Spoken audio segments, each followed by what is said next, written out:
Let's go. I'm going to talk to you about Back Market. Launched in November 2014, Back Market is the first marketplace specialized in reconditioners products. It is expanding into 16 countries and highlights the circular economy. That is very green, actually. With 884 million fundraising in total, Back Market is one of the best value French unicorn in France. In 2 years, the Back Market team has grown from 5 to 25 designers by refining its recruitment process to find the best talent in a fast-growing, competitive environment. Okay, that's a very long phrase. And they did it true in a 1-hour live case study called Design Challenge. And Théau, Mesnard and Voisin, senior product designers, are here today to share with us this process, but also their advice and best practices for recruiting product designers. Théau, it's up to you. Thank you very much. Listen, super happy to see so many people joining today to learn more about how we hire designers at Back Market and what we look out for. We have a pretty short agenda today. We'll be going through a quick intro, then Teddy will take you through what design at Back Market currently looks like. I'll then share our hiring process before we go into what are the things we look for and some kind of common tips and pitfalls we have identified along the way. Yeah, let's jump straight into it. So my name is Théau. I'm a senior product designer, so working at Back Market for the past year and a half. I work on Buyback. Buyback is Back Market's resale service. So for anyone that wants to sell their old iPhone, MacBook, whatever, they can sell it on Back Market and give it a new life. Fun fact about me, I'm really into surfing, but I currently live in Paris, which makes it slightly more complicated to chase waves. Before joining Back Market, I was working at Nike and Smarto.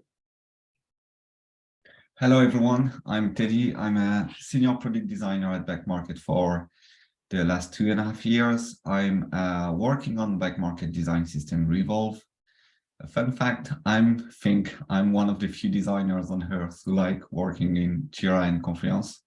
And in my past experiences before Back Market, I worked at Lumaps, Gamecult, and Lenimeric on design system as well. And a quick introduction about design at Back Market. First, as PG said, Back Market is a marketplace of refurbished electronics devices available in 17 countries around the world. Our mission is to make high-quality technology more accessible by making buying the refurbished devices safer, easier, and more appealing to the general public, in order to decrease the environmental impact of tech and create a robust circular economy. At Back Market, what we do is we have a design team built upon 3 main skills. User researcher are looking at what the problem is. Product designers try to define how it works, how it should look and feels. And our content designers work on how we communicate, because Back Market has a very strong content guidelines and all the jokes and brand identity reflected in the content of our website and apps. So the team is split in three main skills.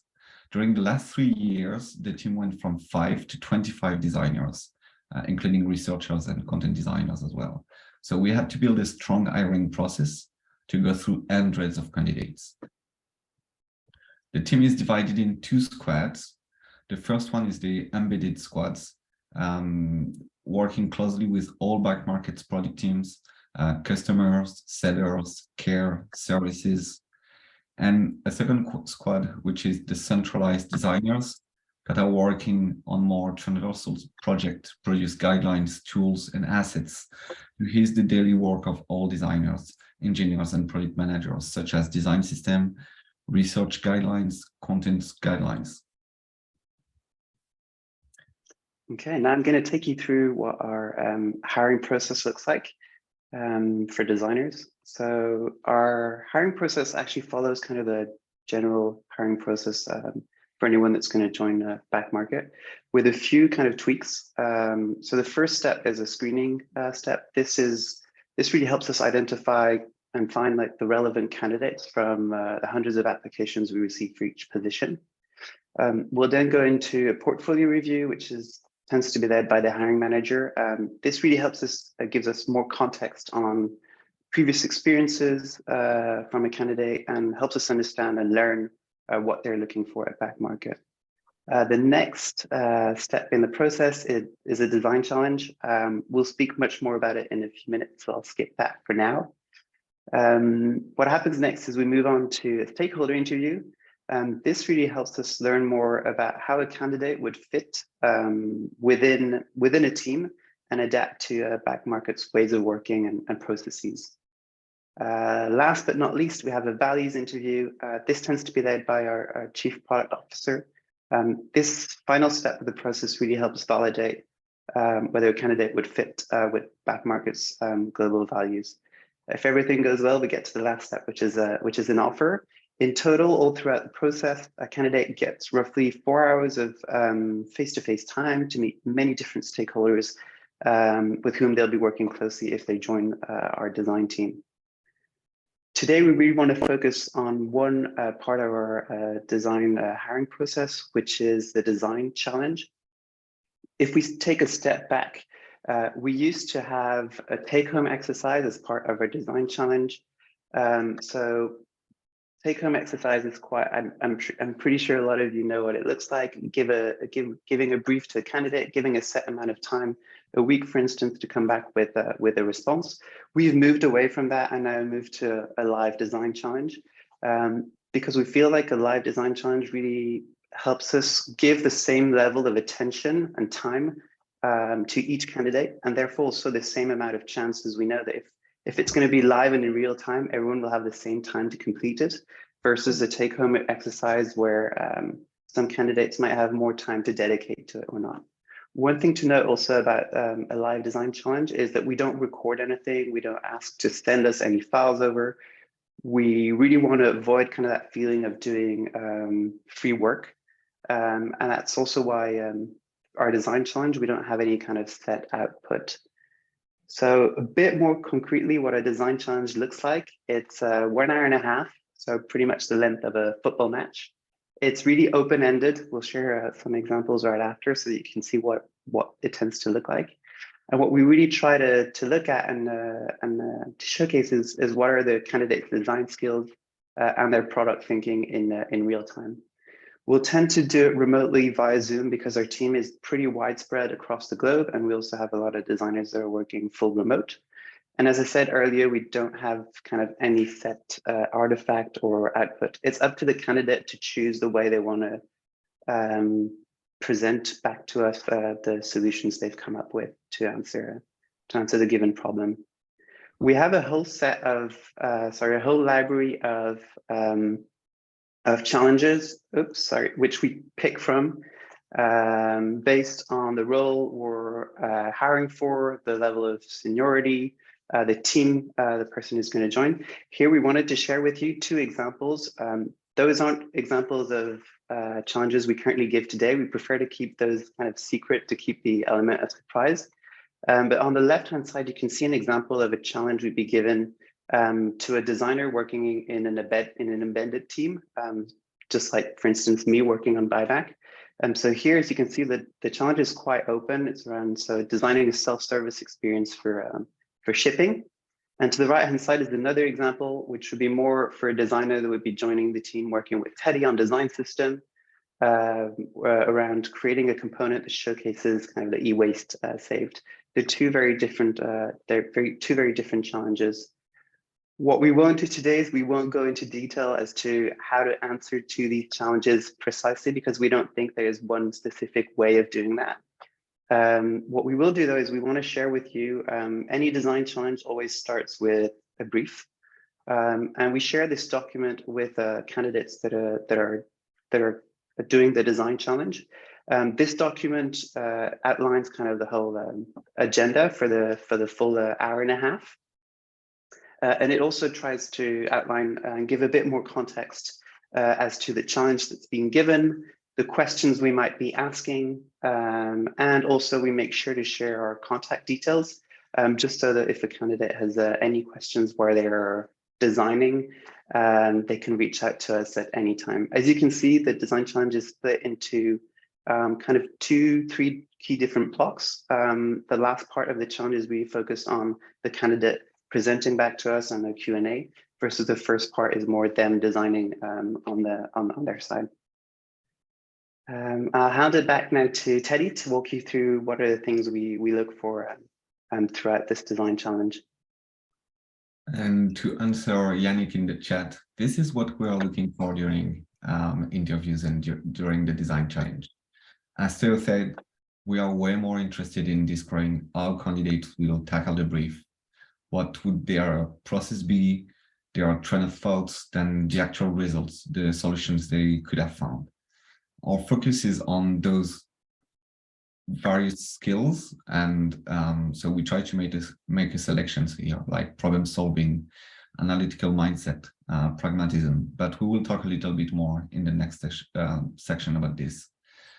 These are the skills we evaluate throughout the challenge, as we believe that they are the skills that will help designers create meaningful experiences at back market.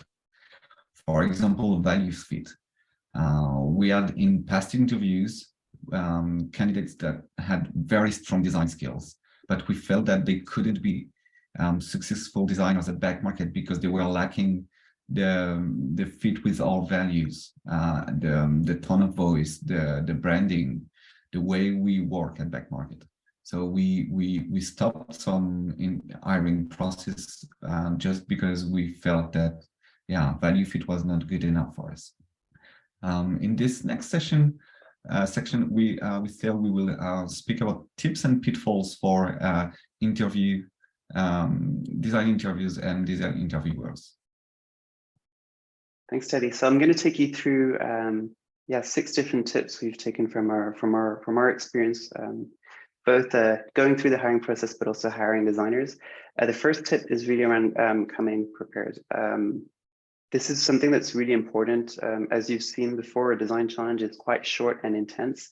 And we've seen kind of some designers really coming up quite prepared to this session. So for instance, having a Figma file already set up, or having colors and fonts already ready to use, kind of anything that will help gain time, but also coming prepared as to like knowing a bit more about our design team, the design culture at back market. Those are all things that are really important for candidates to have in mind when they're going to do the design challenge, and also for us as interviewers to pay attention to when we're recruiting.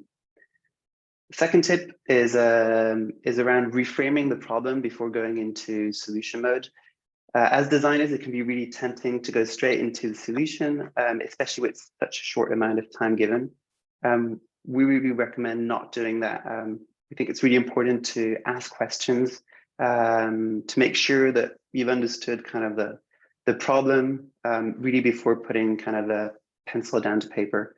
Reframing the problem is something that's really important because it will help you come up with a solution that will solve the problem, but also help you try to think about who is impacted by that problem.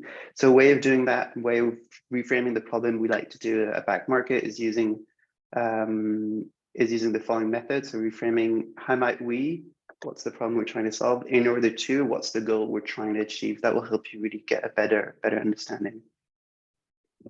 Third tip is around stating assumptions. So as we said, as Teddy said earlier, throughout the design challenge, we really try to understand how you think as a designer and how you will solve a given problem. And you'll need to make assumptions along the way. And we want to know them as recruiters. We want to know kind of what are the assumptions you're making, because they will inform the design decisions you take, and therefore the final solutions you'll be presenting to us. One example for that is if we go back to the challenge around creating a component that showcases e-waste saved, one of the assumptions you could potentially put forward is, I'm assuming e-waste impact will be measured in grams because of XYZ. Fourth tip is around exploring different solutions. We want to know kind of what are the different solutions that came to the candidate's mind. We like to see candidates that kind of try to think wide. And one tip here is the solutions you come up with don't all have to be kind of digital experiences, whether it's app or web experiences. If we go back to the challenge around self-service shipping experience, one solution could potentially be packaging. One thing we like seeing is we do want to see kind of candidates go deeper into one solution and really tell us why they chose a specific solution over another. Our fifth tip is around telling a compelling story, and it's quite linked to the previous one.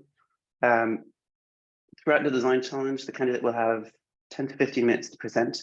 And it's really important to make sure they capture their interviewer's attention. One way of doing that is making it really personal and memorable.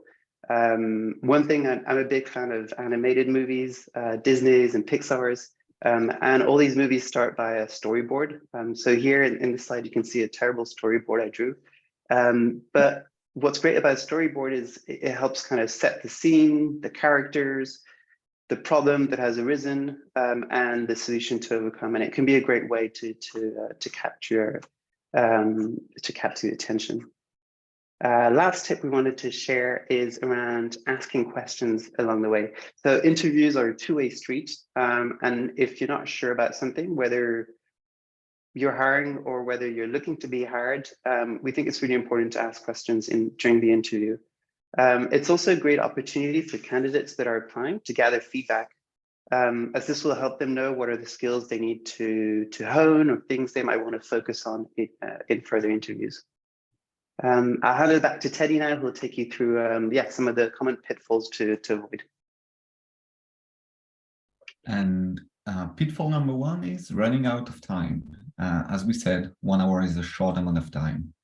Don't try to do more than what you'll be able to do. One quick tip would be to spend a few minutes at the beginning of the challenge to divide the time you have into different activities like problem reframing 5 minutes, competition analysis 5 minutes, etc., etc. Pitfall number two, showing only one solution. It's an easy task. Showing multiple solutions demonstrate your adaptability and pragmatism. There is no need for the two solutions to be equally developed, but if you're able to say why one of your solution is better and or different from the other, it's a really nice demonstration of your analytical mindset. Pitfall number three, not rationalizing decisions. Even if you don't have all the knowledge of back market, try as much as possible to rationalize your decision and explain why you made those choices. A tip that Théau gave is making assumption about your solution. It's not an issue. Just state them as assumptions and not proof. Pitfall number four, no measure of success. Defining KPIs to measure the success of your proposed solutions demonstrate your understanding of a product-led design team. It's always better to define generic, e-commerce oriented KPIs than no KPIs at all. Pitfall number five, not being critical about solutions. As we said before, for this design challenge, you won't have all the knowledge about back market, but it's important to recontextualize your proposed solutions and to be critical about them. It should never be considered as a flaw to be able to recognize what you did great and what you didn't. Listing the trade-off you had to make along the way also helps showcase your understand the bigger picture of the problem. And last pitfall, not collaborating with other stakeholders. Your design work will always be part of a greater product organization. Don't forget to mention how you would work with different stakeholders. For example, mention who you would have involved and when, if you were working on this challenge as a real project inside back market. Too long to read. If there were 4 things that you should remember after this webinar, it's a life design challenge, ensure a fair hiring process. There's no one-size-fits-all solutions. Be mindful of the context, plan your time, be pragmatic, and the most important one for me is a two-way street. Don't be afraid of asking questions. And that's it for us. Thank you for your time. And now we will go into question and answers. Yes, it is. Wow, that was an awesome presentation. Thank you, guys. Thank you so much. We've got actually like a lot of questions in the chat. But first, we are going to ask a question to all the participants about Slido. So please, everybody, wake up, go directly on your phone, and please just scan the small QR code here. We have a question for you. During your last recruitment process, you had to pass a live case, a case study, or nothing. Feel free to answer it. They will be so smart and help us to, okay, right, like a lot of people. Nothing, really? Oh my God, great. So doing this, I'm gonna let some time for people answering this. I'm going to present you the product crew, of course, and that will be in French. Vous savez, nous, chez TPC, no, that will be in English, why not? We can test like this way. The product crew is an expert in recruiting for the tech industries, product engineers, data and design. Our mission is to unleash the potential of our members by providing them with high value content, but also to help our partners company to staff the tech teams with top profiles. We federate like a selective community of 8,000 members with the ambitions to accompany the emergence of the next European tech champions of all their recruitment issues. Donc, si vous avez des enjeux de recrutement, n'hésitez pas à prendre contact avec nous. Ce sera avec grand plaisir qu'on pourra vous aider à scaler là-dessus. Let's switch back in English now. Wow. So everybody like responding this. So like 52% of a case study to pass and nothing. Okay, that's great. And a live case. So what about the design channel, right?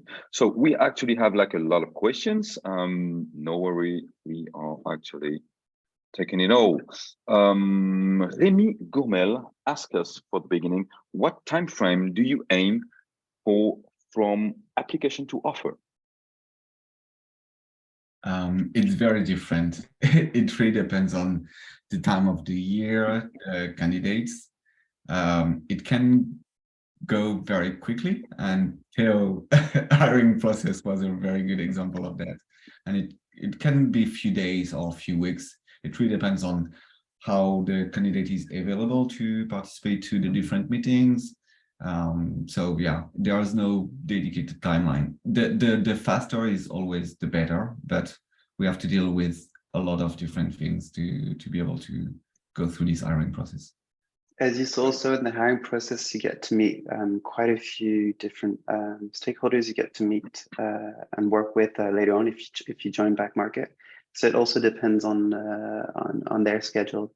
But as Teddy was saying, I'd say kind of you have there's 5 different steps within the interview process. So usually it'll take like at least a few weeks. Yeah. Okay, cool. Julie Pronzac asked you, it is the same hiring process no matter what the level of seniority, or is the process design challenge adapted? Do you want to take that one, Teddy, or should I take it? If you want. So we have, so the design challenge is something that we give to all designers that join, whether it's product designers, content designers, or user researchers. It's slightly different, obviously, based on the type of role we're hiring for. We also have different career paths at Back Market, whether it's more of a kind of individual contributor, so from junior designer to principal designer, or a manager track. So for the design manager track, we have a slightly different interview process where one of the steps is around their management style. So presenting back their management style. So that's kind of the only real difference we have in the process. Okay, cool. François Raffet, do you know if your choice of asking a live session dedicated to a design challenge provide you a great asset to your employee's brain compared to the other companies? That's a really good question. It is, like a kind of tricky one. I like you, François. We didn't, when we created this live challenge, we didn't thought about how people might look at it. It was just it was during COVID first, so a lot of things changed and evolved during that time. And yeah, we really wanted to make a design challenge that was fair for everyone. And we knew that some people could have just 1 hour of their time dedicated to something, and some people could spend days working on it. So having a live challenge helped us put every candidate on the same base level. Okay, great. Manon, she asked us a question. What are you expected as the answer format, for the live case? For the live case, sorry. There's no set format. That's, I think, the nice thing about it. We're super open. We've had I don't know, for instance, I'm a big fan of pencil and paper using Sharpies and sticky notes. So when Really? I did the design challenge, everything was kind of super lo-fi wireframes. Okay. We also have designers that will go more high fidelity and create like specific mock-ups in Figma. We know though that like 1 hour is really short, so it's up to the candidate to decide. We also have people that have kind of written documentation on how they would create a specific component or what would be the user journey. It's super open, and I think that's what we personally really like about it. It's not about the final delivery. It's more about the process and understanding how a designer would solve it. Okay, great. Because Angelo asking us, with the no artifact purpose, the designer is going to work with the company design system, or it is super open? We are not providing the design system because we are not waiting for the end results. So okay. we were thinking of providing a Figma library with some page templates and some components, but if you do that, you push the candidate to do something final, some mockups, and we don't want that. So if you want to do some components, just do it, but we don't care about, oh, is the button really looks like the button on our website? It's not important. Yeah, it's not relevant. All right. Julie asked us a second question. How often do good candidates refuse to go through the design challenge? I often see on the internet some designers complaining about those exercises. We never had the case, or at least really? that I know of. But I think that's also something with the live challenge. It's not free work. And as we are not setting up expectations in terms of delivery, we can't use the work that is done by designers. And we don't collect Figma files, or we don't record the interview. So we don't know. We cannot reuse, so it's not free work. And I think the live challenge is perceived by candidates as something better to do than take-home assignment, because it's just 1 hour, and they know that what they produce in 1 hour cannot be used directly in production. Totally agree with that. Benjamin, have you ever experimented with design tasks that are not directly related to your products? No. No. Yeah. I think what's interesting about giving a task that's related to some of the problems we try to solve at Back Market, or we've tried to solve in the past, is that we're able to share kind of a bit more context around them, because we have that actual context, versus giving something that's really open, not necessarily related to Back Market. It also helps us see kind of a bit better how candidates would think and work with different stakeholders, and who they would involve and when. So it's a bit more realistic for us to keep it grounded with Back Market. Of course, it makes sense, because sometimes I can see, obviously, the question of Benjamin is like, sometimes it could be frustrated to work on a main pain point of the actual product of the society. But okay, great, nice answer. Antoine asked us, what type of result do you expect for the presentation? User flow, wireframe, prototyping, but you also responding to this question later. Yeah, we keep it open. Yeah, it's up very to the open, candidate right? to decide what they want to share with us. Okay, so that's great answer. Why, Antoine asked us this, why did you choose not to evaluate the product discovery skills? I'm thinking about conducting interviews or user tests, analyzing data and insight you collected. I think maybe just because this is a 1 hour lab case. Teddy, do you want to take that one, or should I take it? It's if we are keeping it open, so if you want to, in 1 hour you don't have time to do interviews of that's it. Yes, but you can mention it. You can say, oh, if I had more time, if it was a real project, I would have conducted interviews at the beginning of the project to learn this. And you can make assumptions based on those interviews. Or we had some candidates that were looking for e-commerce data. So even if back market is specific because it's a marketplace of refurbished devices, you can take insights from anything. It's not a real project, so you can even imagine data and say, if I had those data, I would do that. It's just make assumptions. So we don't focus too much, at least for the project design, on interviews and design tests and prototypes. But if the candidates wants to mention it, he is free to do that. Okay, great.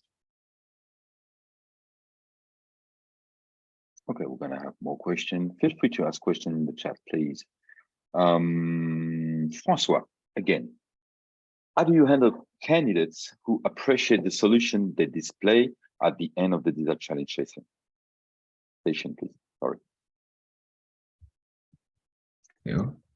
Yeah, I think this goes back to what Teddy was saying around showing kind of pragmatism, yeah, it's something we really value, actually, and it's something we look for. Candidates that will be able to take a step back and actually be critical about what they presented and what they were able to do within 1 hour. This is something that we value quite a lot. So that's definitely something we look for. We also know that 1 hour is very short, so and candidates don't have the whole context.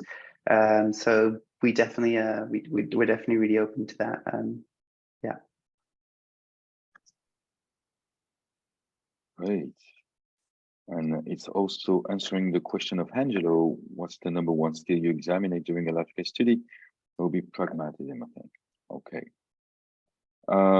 Julie asked us, did you see a difference between the person you employed through the usual at-home case study or a live case study?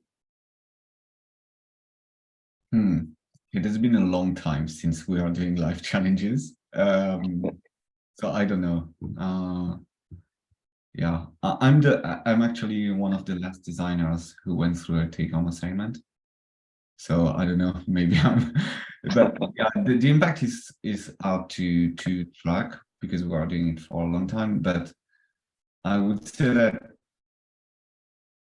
we have less surprises with doing live challenges because all the candidates have the same things to do and have the same time to do it.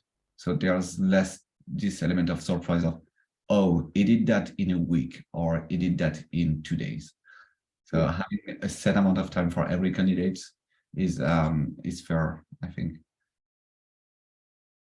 Okay, great. Liz, ask you, I have another question, which might be irrelevant here.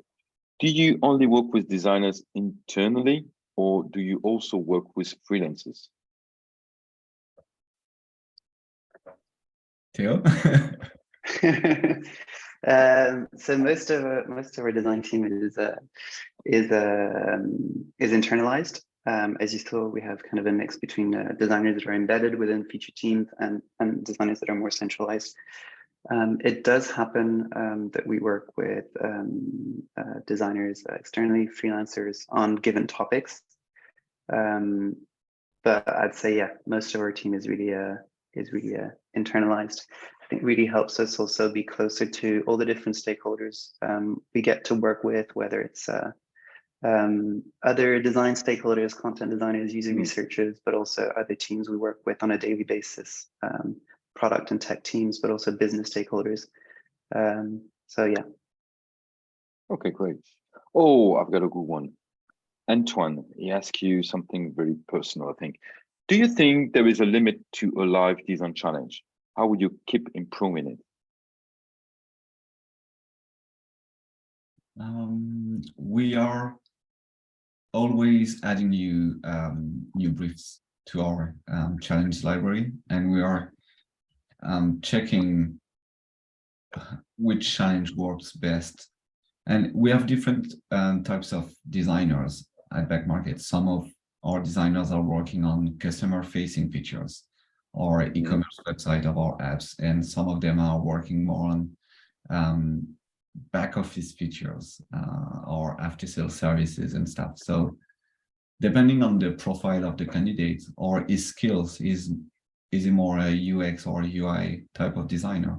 Based on that, we have a different sets of challenges, and we are always trying to improve them based on previous feedback that we have. We are always also asking candidates that are going through the live challenge what their feedbacks on it. So yeah, we are always trying to improve them. It's tricky to define a limit. The limit, I would say, is 1 hour is very short. Yeah, it is. It is. But Yeah. super relevant because you can see how people will actually think. Yeah. That's the next question of no one who actually, how do you build the design challenge? How do you improve it since the first try?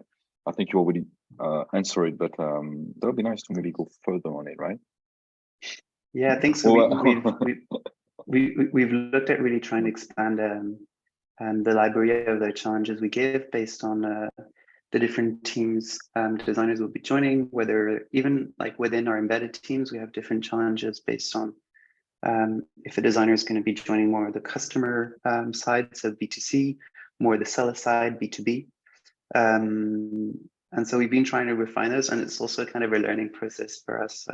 Sometimes the way we've kind of framed the challenge wasn't necessarily very clear, so we worked on improving that too. So it's a learning process, and I think this goes back to what we were saying around the interview process is a two-way street. So we're also really curious to get feedback from candidates around the design challenge. I think the feedback we always get is that it's super intense. A study was saying 1 hour is really short. Yeah. All the designers at Back Market today went through it, yeah, since we've all been through it, we can also kind of bring our experience and try to tweak it to improve it along the way. Okay, great. So you iterate easily in it. Beatrice asked us another question.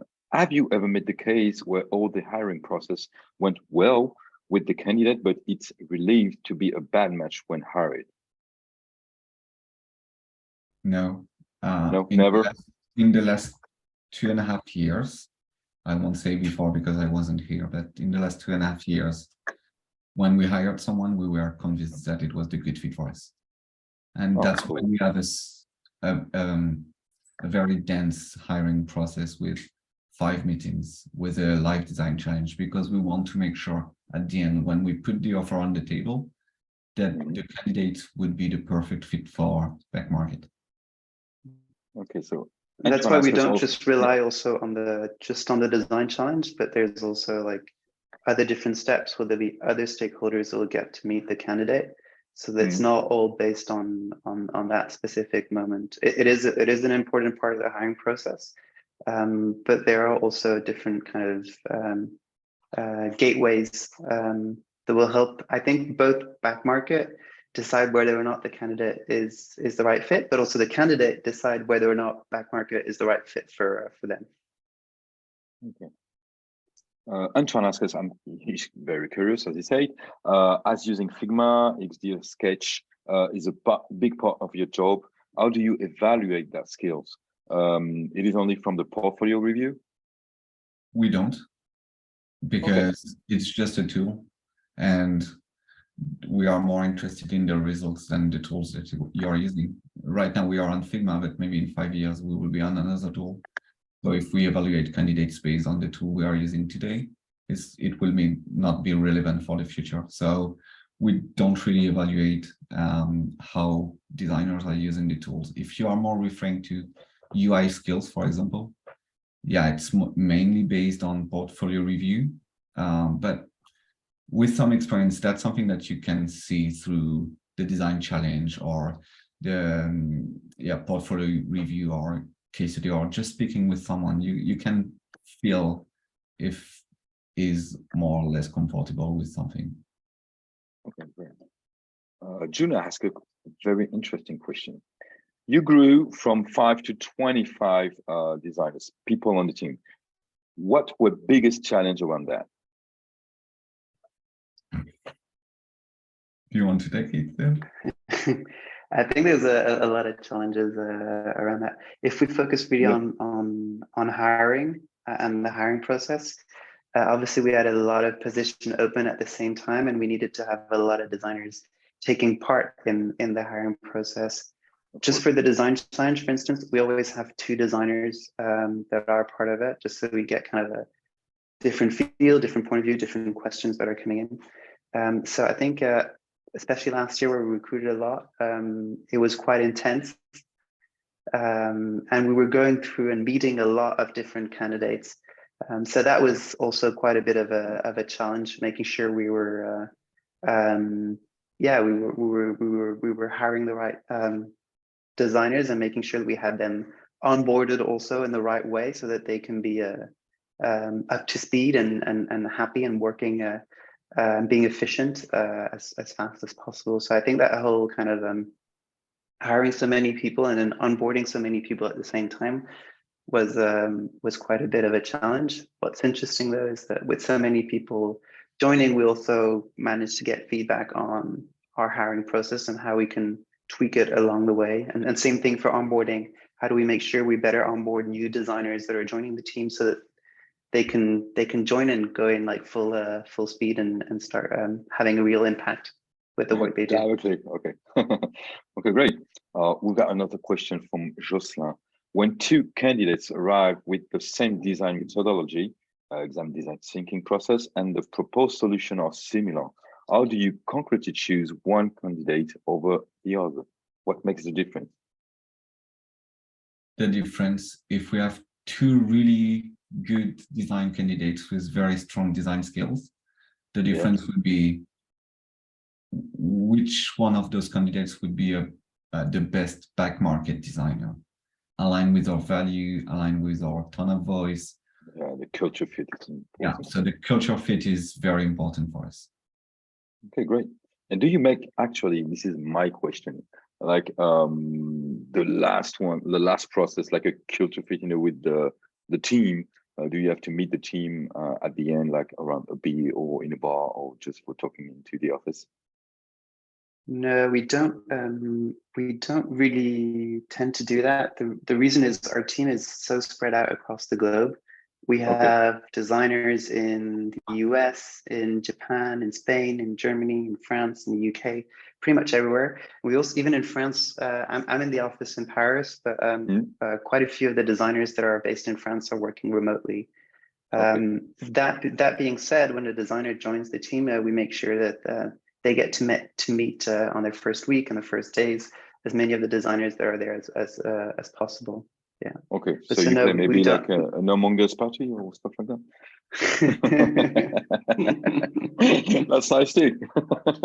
Okay, great. I think we are enough with the question. Thank you, everybody, for your time. That was like an awesome webinar. I really liked it. Feel free to let a star in the chat. You can notch directly around 5 stars if you like it or not. I'm pretty sure you all do. Thank you very much, Théau, for your time. Thank you very much, Teddy. Of course, it will be a replay very soon in our YouTube channel, so stay tuned, guys. Thank you so much to everybody who are having your time during lunch. Feel free to put a small note and oh, thank you. 555. Oh yeah, that's great, super great. Théau, Teddy, thank you so much for your time. It was really appreciated, and see you soon on the product crew for the next webinar.